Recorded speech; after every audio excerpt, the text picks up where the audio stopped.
uyu musore witwa Pacifique uko mwayibonye ku ifoto, iyi foto nashyizeho hano ku kiganiro hariho abantu batatu. Aba bantu batatu, babiri ni abasore batoya bari barimo babyiruka, buriya ngira ngo urimo mukuru yavutse muri 97, urumva uyu munsi yari amaje kugira imyaka ye 29. Abandi bose undi ni mutoya. Noneho uyu mwana nawe mwabonyeho, nawe yari umwana mutoya ugize imyaka 6. Kuri iyi foto birumvikana hariho umusore umwe ufite imyaka 29 akaba ari we mukuru, undi akaba asa nk'umugwa mu ntege. Noneho aka kana gato mwabonye kari gafite imyaka 6 kuko kabonye izuba ejo bundi mu 2000. Uru rupfu ntabwo rwavuzwe cyane, ariko ndagira ngo tuze kureba uko byagenze. Uyu musore witwa Pacifique yafashe igare, amaze gufata igare ashyiraho uyu mwana, aramuheka amujyana ku ishuri. Bageze mu nzira, ngira ngo ni hano Kimisagara, ntabwo ari mu mahanga, n'ibintu biri kubera mu Rwanda. Bageze hano Kimisagara baza gukora gisida, bagongwa n'ikamyo, ikamyo itwara aya mazi ya Wasake. Iyi kamyo imajije kubagonga, baje kugwa mu muhanda. Bamaze kugwa mu muhanda, amakuru avuga ko uyu mushoferi wari utwaye iyi kamyo mu by'ukuri ngo ntacyo bari babaye, yarabakubise amahushuka ngo bamera nk'abataye ubwenge, ngira ngo murabizi bya bintu by'impanuka. Noneho uyu mushoferi ngo yaje gutunganya ikamyo ye neza, yerekeza amapine kuri uyu musore n'uyu mwana mutoya bari bamaze kwitura hasi. Arangije ngo atera marishariyeri, arabagonga neza, arabica. Arabagonga neza, arabica. Tukibaza ngo ubundi gukora impanuka nta muntu wabihunga, kuko nagisita nyine niyo mpamvu yitwa impanuka. Ariko bujya keshi iyo dukoze impanuka, waba ugonzwe cyangwa ugonze, nta wuba ufite umugambi wo kwica uwagonze. Niyo mpamvu byitwa gisida. Biba biri n'amahiri iyo ugonze umuntu, noneho ukajya kubona ukabona aregutse, burya urishima. Biba biri n'amahiri y'umumotari ataye umuhanda yakwikubita hasi, noneho twajya kubaramira tugasanga uwo yari ahetse wenda aregutse, ukabona n'umumotari aregutse, agatima gasubira impembero, tukavuga tuti abantu bo ni bazima, kuko ibikomere byo n'ubumuga kwa muganga barwana nabyo, umuntu agasubira kuba muzima.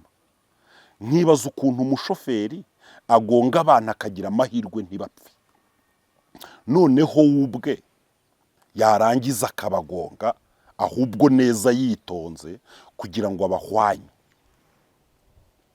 Uyu mutima w'Abanyarwanda turi kugenda tuba abasipesiyaliste mu kwica, uyu ni mutima ki? Nongeye gutekereza ndavuga ubundi kera ariko ni kera twari tukiri abana, kera kuri leta za kera ntago habagaho umuco wo guhana. Wajyaga kumva umushoferi aravuze ngo buriya ngo aho kuburana n'akamuga ngo waburana n'intumbi, kubera yuko iyo umuntu yagongaga umuntu agapfa ntapfe, nyine ngo waburanaga n'akamuga bikagusaba kujya uhora umuvuza cyangwa umwitaho, ariko iyo wamwicaga asiranse yarishyuraga, weho ukagira gute ugakomeza.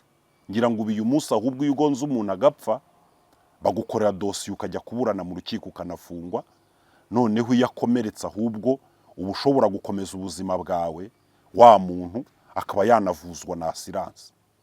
Ni ukubera icyo uyu muntu akora ibintu nk'ibi. Aha naribajije ndavuga nti se yari gatumwa bari bamutumye kugonga uyu muntu n'uyu mwana, ku buryo yabagonze yabona atabishe agasubira inyuma akabahwanya? Ibi ni nabyo turagira ngo inzego zizabiperereze, kuko ushobora gusanga yari yaguririwe, cyangwa se wenda hari amasinde yari afitanye n'umuryango w'uyu mwana, akavuga ati reka nze mbababaze. Kera ndi umwana muto ngira ngo nifite imyaka nka 12 n'itatu, twigeze kujya koga kwa kundi abana bajya koga ku mugezi, umugezi, ikidendezi cy'amazi. Kuri icyo kidendezi hacaga kaburimbo. Noneho umwana mugenzi wacu nawe aje koga, imodoka iramugonga ya Daihatsu. Ntabwo iyo shusho nzayibagirwa. Hari ibintu tugenda tubona, nanjye ibi bintu byabaye kuri aba bana sinzabyibagirwa. Ndaje mbabwire n'ibindi mwumva kaga turi kugenda tugusha. Noneho imodoka iramugonga ariko imukubita inkubara, agwa yubitse inda. Arimo gushaka kubyuka, nababajwe nuko shoferi yateye marishariyeri, arongera mukandagiza amapine y'inyuma mu mugongo. Umwana yaturitse twumva, arana arapfa. Shoferi yatse imodoka arakomeza. Ubwo ni ubugome nabonye. Biranashoboka ko nta n'uwamukurikiranye kuko kera nta matelefone yabagaho, y'umuntu yakugongaga plaque batanayanditse, byabaga binarangiye nyine. Ubwo umuryango waraje utwara intumbi, baragenda barashyingura, binarangiriraho nyine. Umuntu yarakugongaga akagenda, nta telefone ngo urafotora, nta biki n'ibiki nyine. Iby'amaso yabonye burya umuntu yanabihakana akavuga ati ngiye imodoka nge ntiheruka no muri aka gace, kuvuga ngo twabonye ngo ari plaque iyi n'iyi. Ibyo bintu iby'amaso yabonye nyine nta ibyo bintu ni ibintu hari abantu kera barenganye cyane. Mbahaye ikaze, shimire abantu mukomeje kugenda mukora subscribe muri mu Rwanda ndetse no hanze y'u Rwanda. Mwibuke gukora like, noneho tuze kuza kungurana ibitekerezo muri iki kiganiro cyacu, ariko twibanda ku bintu bitagiye bivugwa biteye ubwoba kandi ndetse biteye agahinda. Nkuko mwabibonye ku ifoto y'ikiganiro ndetse na titre yacyo, ndagira ngo nongere kugaruka kuri aya makuru. Ntekereza ko niba uri umubyeyi wabyaye cyangwa ukaba uri umuntu, mvuge umuntu kuko umwe mu baririmbyi yaravuze ngo umuntu nyamuntu si uburebure, nta nubwo ari igihagararo, si na wa wundi uvuga ngo abantu bagakangarana, si n'ukuba akubira mu nda ye, si n'utunzi bya mirenge, ahubwo aravuga ngo umuntu nyamuntu ni umutima. Ushobora kuba uri umuntu ariko ubuze umutima. Aba bantu rero badafite ubumuntu tugiye tugwiza hano mu gihugu cy'u Rwanda, barimo kugenda baduhekura ndetse badutera ishavu n'agahinda, ku buryo imitima y'ababyeyi ifite agahinda, ndetse benshi bikoreye amaboko kubera uburyo aba bantu bafite umutima wa kinyamaswa barimo kugenda barushaho kubabaza abanyarwanda n'abanyarwandakazi mu byiciro byose, batubabarishije ibikorwa byabo bigayitse ndetse biteye agahinda, birimo no kwica, kumugaza no gukomeretsa mu buryo bumwe cyangwa ubundi. Hari ibintu biba bikavugwa ariko ibindi bikaba ntibivugwe. Hari abantu bakomeje kugenda batanga ibitekerezo bavuga bati leta y'igihugu cyangwa se ubuyobozi, ahari inzego zibishinzwe zizongere zirebe neza niba igihano cy'urupfu cyakuweho nanone ku bw'inyungu z'abanyarwanda, niba kidashobora kongera kugaruka nanone ku bw'inyungu z'abanyarwanda.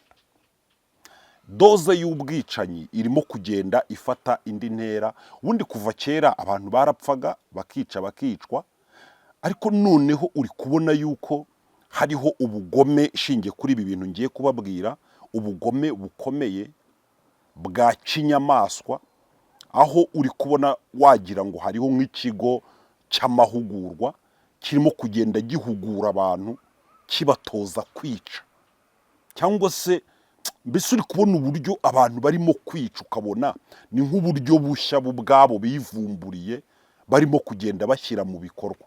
Wanasubira inyuma noneho ukanabona ko cya gihano cyo gufungwa burundu abantu banagiciye amazi. Umuntu arakubwira ati ngereka nkurangize, ubundi ngende nigire Mageragere cyangwa mu Miyove cyangwa Insinda cyangwa se iriya muri gereza iyo ariyo yose bitewe n'aho aherereye, ubundi ngende leta inyihera ibigori ijya inanyishyurira mituweli mvuze, ubundi nzibera muri gereza, wenda hari n'igihe nazanafungurwa n'imbabazi za perezida wa repubulika. Urumva abantu bafite iyo myumvire, ukubona ko umuntu kukwicara kuvuga ati ngenda kwica baguhambe, noneho nibaramara kuguhamba njyewe umuntu arimo no kwica umuntu ndaje mbabwire aka kaga, noneho umuntu agahita agira gutya akanirepotinga kuri ribu, akajya akavuga ati ndamurangije rwose, ati wa mugore, ati papa, ati wa muntu ndamwishe, agahita ajya kuri ribu ati mumfunge. Ukabona yuko nyine ari ibintu bibabaje cyane. Uyu musore witwa Pacifique, uko mwayibonye ku ifoto, iyi foto nashyizeho hano ku kiganiro, hariho abantu batatu.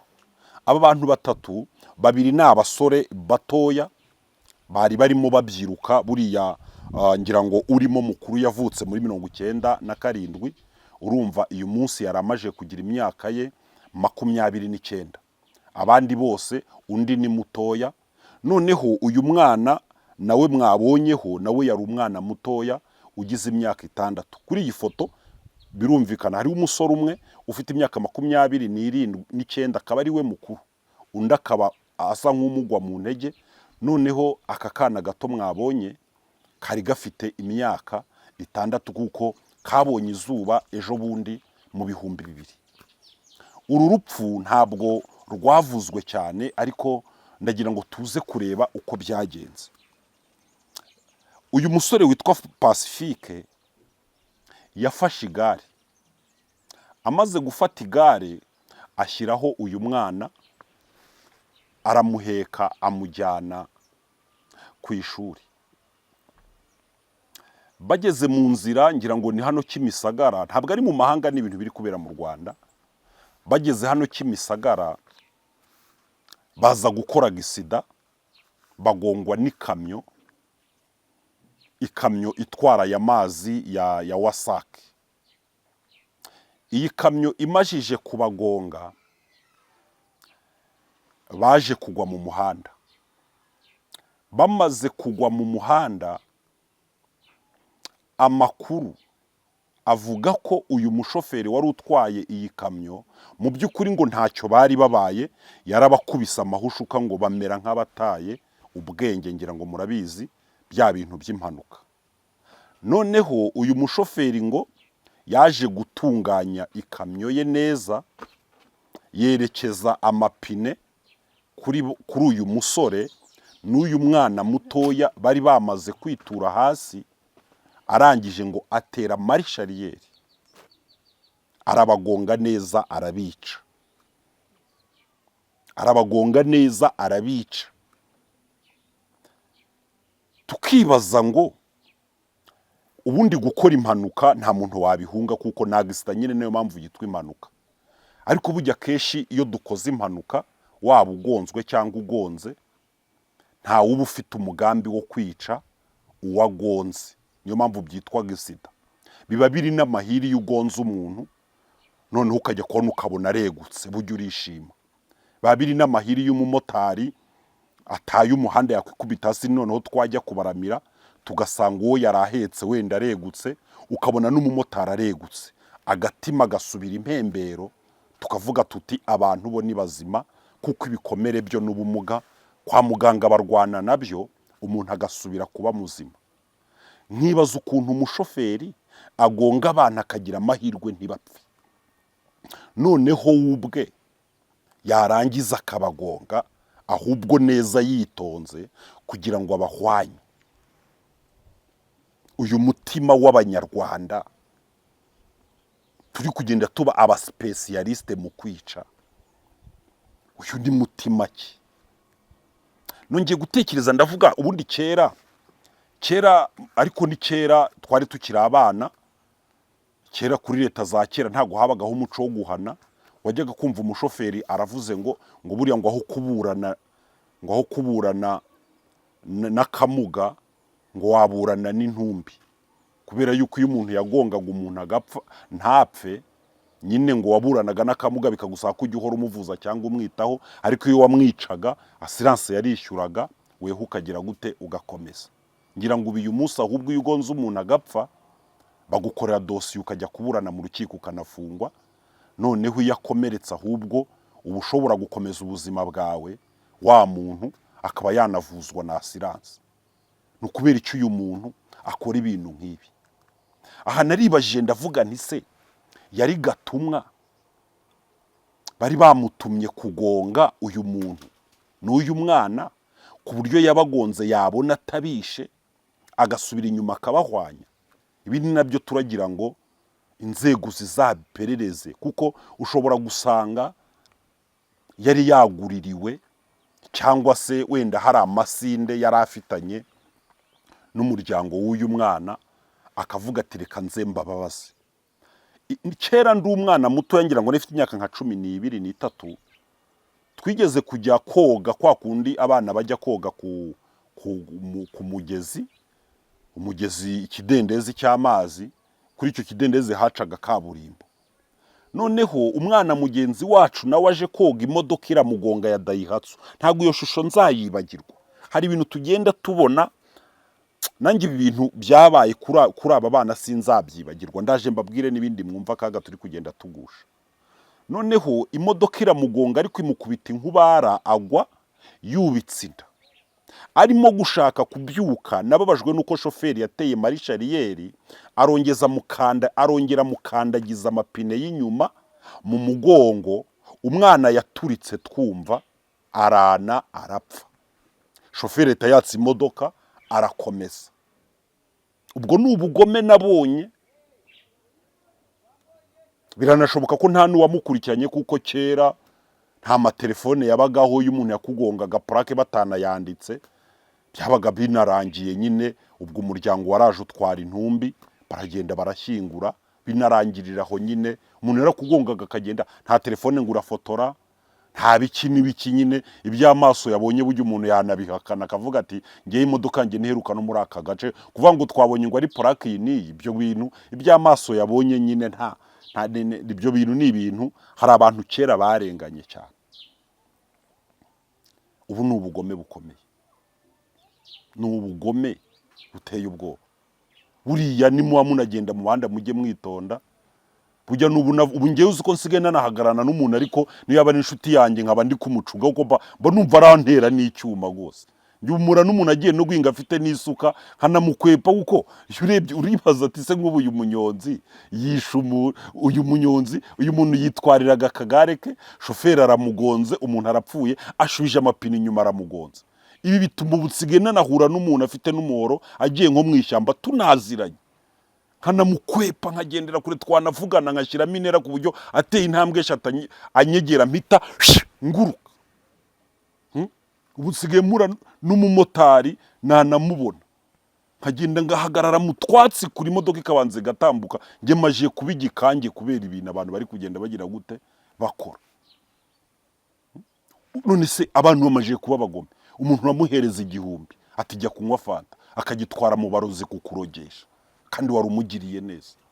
Umuntu amuhereza 10,000, umuntu aragutelefona kuri telefone ukamwitaba kugira ngo muganire, mwarangiza kuvugana umutwe ukakurya, ukagomba kujya gushaka imiti kugira ngo ureko wakira uwo mutwe.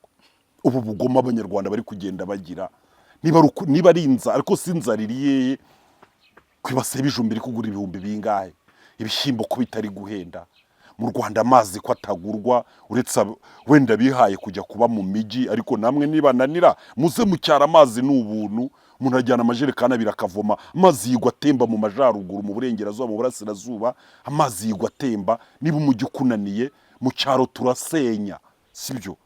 Ntabwo ari ngombwa amakara. Umwana arabyuka akajya mu ishyamba agatara inkwi, mugateka mukarya. Umujyi niba ubananiye mwataha, hakuye ngo abantu baba bagome, wenda umuntu agizwe ubugome n'inzara. Tukibaza ngo ibintu biri gutegwa n'iki. Aha hari undi musore witwa Masengesho Jean Dodier. Uyu Masengesho Jean Dodier nkuko nebabwiye yavutse muri 1997. Uyu musore yari umushoferi yifitiye kategoriye, atwara imodoka rwose ya shebuja. None muri uku gutwara imodoka ya shebuja ya Dina, yo mu bwoko bwa Dina, ngo bajyaga batwara nk'amakara cyangwa bagatwara n'amatungo, baviriya bayazana mu mujyi wa Kigali. Ejo bundi rero uyu muhungu yagize gutya apakira amakara ya shebuja arayazana hano mu mujyi wa Kigali. Hagije umujyi wa Kigali mu museso, ahiga abakiriya arababura. arangije ahamagara bosi aravuga ati rero imari yabaye gasaraba ntago tuzi uko turabigenza. Bosi aravuga ati reka nze nyigurishirije. Shebuja araza ujya nyine urumva ari igihe wabwiye umuntu ati umufuka w'amakara wenda uze kutangira 14 wakaba adashobora gukatuza, ariko nyir'ubwite yaje bujya ashobora no kubona isoko rya 13,500 wagafata icyemezo akayatanga, yabona n'uwakopa akamukopa. Buriya nyine bosi yahari afata ibyemezo nka bosi. Inkuru rero ibabaje yaje ite? Bosi yaraje n'umujinya mwinshi, aravuga ati mpereza kontaki, wangegera we wagicucuwe uvuga ko wabuze umukiriya w'amakara, undi atari ko ntako nagize, imodoka barayishituye. Masengesho nawe yicayemo natandiboye, baba baragiye amakara ngo arayagurishije. Arangije kuyagurisha noneho umushoferi ategereza ko shebuja musubiza imodoka, arayimwima. Arangije ngo ashaka no kumubwira ati ntungendere mu modoka, undi ariko kubera ko yari butahe mu majyepfo ya za Ruhango ni kure, ukomeza hirya urumva wenda umuntu ari bujye nk'inyamagabe. Bicaye mu modoka barataye, ariko ngo bagenda bacyocyorana bashondana. Buriya sinzi n'impamvu ngewe iyo tuburiye n'umushoferi ukaba untwaye mu modoka nanakwishyuye wenda ugafata nk'umuvuduko w'100 nkakubwira ntigenda gahoro ukanga, ngenda kubwira ati hagarara mvemo, nakwemera ngahomba tike, wenda nkana telefone n'inshuti yanjye nkayibwira ni nyoherereza indi itike ndeye ko nataha, ariko ntago wajya gushyira ubuzima bwanjye mu kaga. Nzabona mpfa ntaho nzaruhungira, ariko nzahura na rwa rundi rwadanje nyine ruba rwazanye ingata n'imigozi yo guhambira, nta hantu wagira gute warukwepera. Hari uruba rwaje nta ruharu rufitemo, sibyo? Hari urupfu umuntu yigirira mu ruharu ukarwishigishira ukarusoma. Nese uyicaranye na shoferi mu modoka muri kugenda mushwana, umubwira uturi igicucu, mushwana gutuka umutuka. Shoferi afite uburenganzira bwo gukingura akavamo akakurigwa akomeza ukajyana nacyo ugapfa. Ubwo ngubwo buri kugwishigishira. Ujyamanye n'umuntu mu buriri ari kujya kwita ikigogi ukamusubiza. Uko muri babiri umwe umujinya ushobora kuzamuka akagenda akazana ifuni gakubitira mu mashuka, ubwonko bugashwanyuka. Ngewe mu buriri nyine dushwanya, ubwo ndabucomokamo ngende muri salo nabwo kandi mbe nafunze imiryango yose, mbe nizeye ko ndi sefu, ubundi ndyame nsinzire mvuga ni arajya kwica urugi ngo muri korodoro namaje gusohoka nagize gute ntagiye.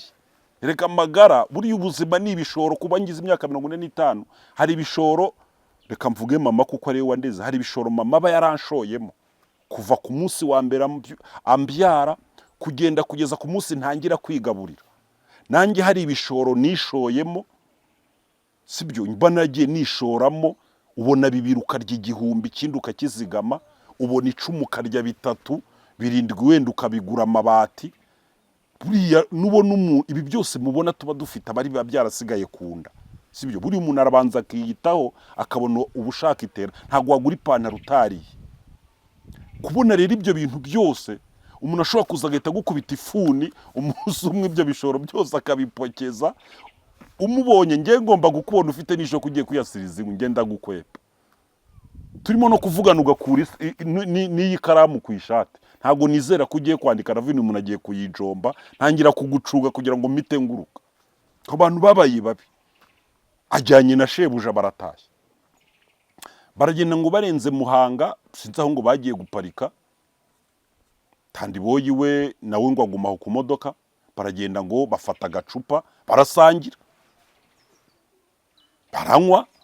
Ariko urumva bari n'abashoferi ntabwo bafashe n'ibisembuye, urumva ko ari nko kurya kwa kundi bagenda bakarya ka boyiro, bakarya n'ibiryo, bakanywa n'agafanta cyangwa sakaji cyangwa amata cyangwa amazi. Barangije bagaruka mu modoka. Bagurutse mu modoka, nyiri modoka yinjiramo ahita kubitaye imiryango ararokinga. Bosi aravuga ati wasarigomeye ntago ngira mu modoka. Undi aravuga ati se uransiga aha ngewe ndataha niki? Ni iki kibuze kunyura ko ngomba kugira gute? Tugomba kujyana. Undi aravuga ati ntabwo ungira mu modoka. None wa muhungu byarangiye afashe retroviseur, mbese kwa kundi ushobora nko gufata retroviseur akayifatisha imbaraga aravuga ati ntabwo uhaguruka utantwaye. Tandiboyi nawe urumva yari ari inyuma yavuyemo, noneho bosi we yahise amubwira ati ntabwo uyirekura, ati sinyirekura. Ntuyirekura, ati ntabwo nyirekura. Bosi ahita agira gute, ahita akata amapine ayamwerekezaho, ashyiramo vitesi ya mbere, arakoranya rwose, ahita kubita amuca hejuru, arangije ahita nihuta. Tandiboyi niwe wabibonye, n'abandi bantu bari hafi aho, agenda yirukanka inyuma y'imodoka nawe ngo arayipandura, ayijyamo, barakomeza. Abantu rero nibwo bazaga kure umuntu basanga yapfuye. Uyu mwana ukiri mutoya, umusore rwose mwiza ukiri muto, wari uri gushaka imibereho, aba arapfuye. Maje gupfa, inzego zibishinzwe nta kindi zagiye mu iperereza, ariko nyine guperereza se umuntu yapfuye, kumbwira ngo ugiye ngo guperereza umuntu wanjye yapfuye, wenze uperereza mbere yuko apfa ukamutabara. Nuko byarangiye cyo guza uyu mukire bamufashe, warafunzwe. Kukibaza uti umuntu ko afite imodoka ye, ko ntacye ko ayifite, amafaranga ko yagurisha amakara ko ayafite, arashyiraho aragira ubugome bwo kwica. Ariko nanone hari abantu baba barabonye ibintu, nanone buri ari nk'abantu bishe, ku buryo muri uru Rwanda turacyafitemo abanerega bagifite umwuka wo kwica. Nubwo hari abantu bafunzwe bazira jenoside, ariko hari n'abantu baciye muri humye inzego zibishinzwe. Hari n'abantu bafite uwo mutima ku buryo genda n'abatinya, buriya mpita nsige mbona umunyarwanda nkumva sibyo avuga ni hatari. Ese ejo bundi ikibungo hano Ingoma, ngira ngo ni mu murenge wa Kazo, umurenge wa Kazo, n'umurenge wa Kazo ahari, manza arimo aho ngaho, manza ari umurenge wa Kazo. Kazo siyo uzamukamo urenze cya Ruhogo uvuye Rwamagana, ashobora kuba arimo aho hagati aho ngaho, kuko sizaza, ntabwo ari zaza, sinasake, undi murenge sinarukumberi, undi murenge urimo hariya rero ntekereza ko ari umurenge wa Kazo.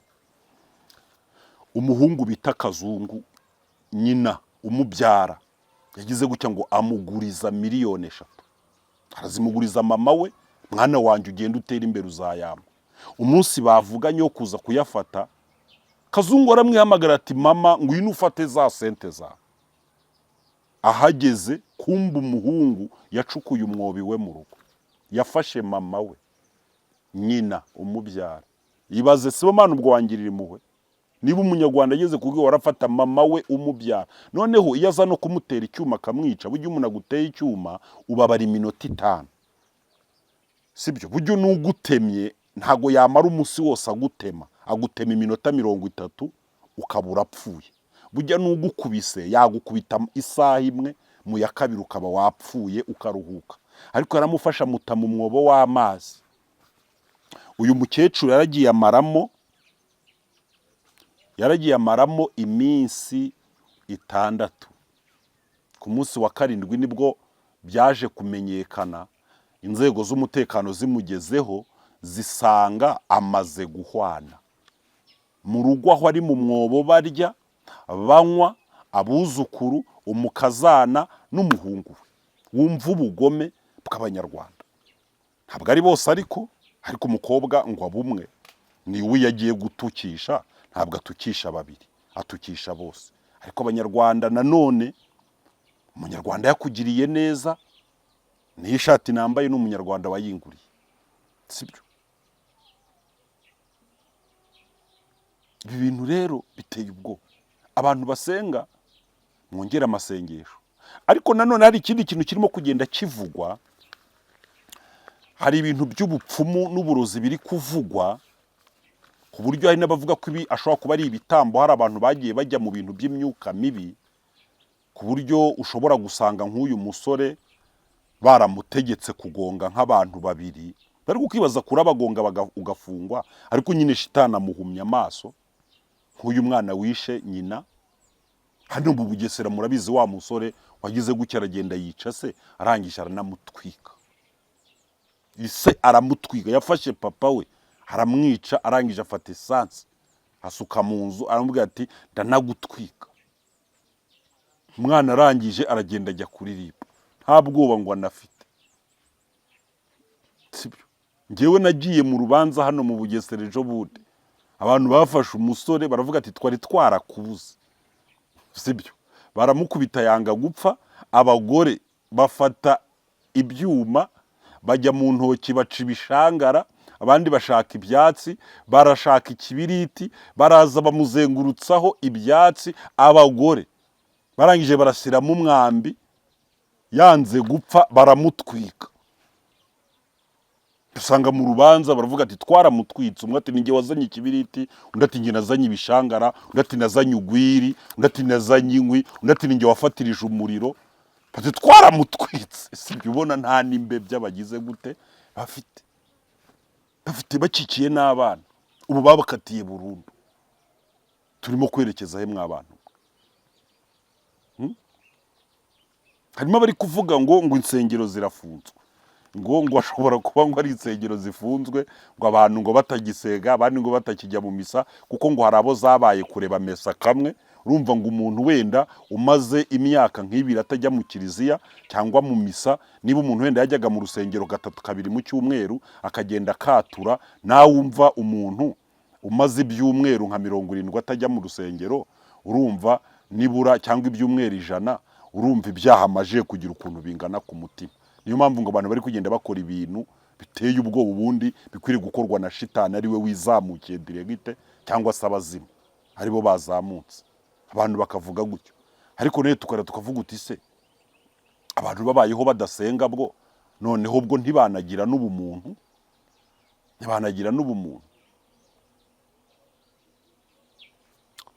N'agahinda rero. Reka dushimira abantu mudukurikira kuri Byishimo Official ndetse no mu Mbe TV Rwanda, mwibuke gukora subscribe. Ibiganiro byacu nakagaruka. N'agahinda keshi. Ciao ciao.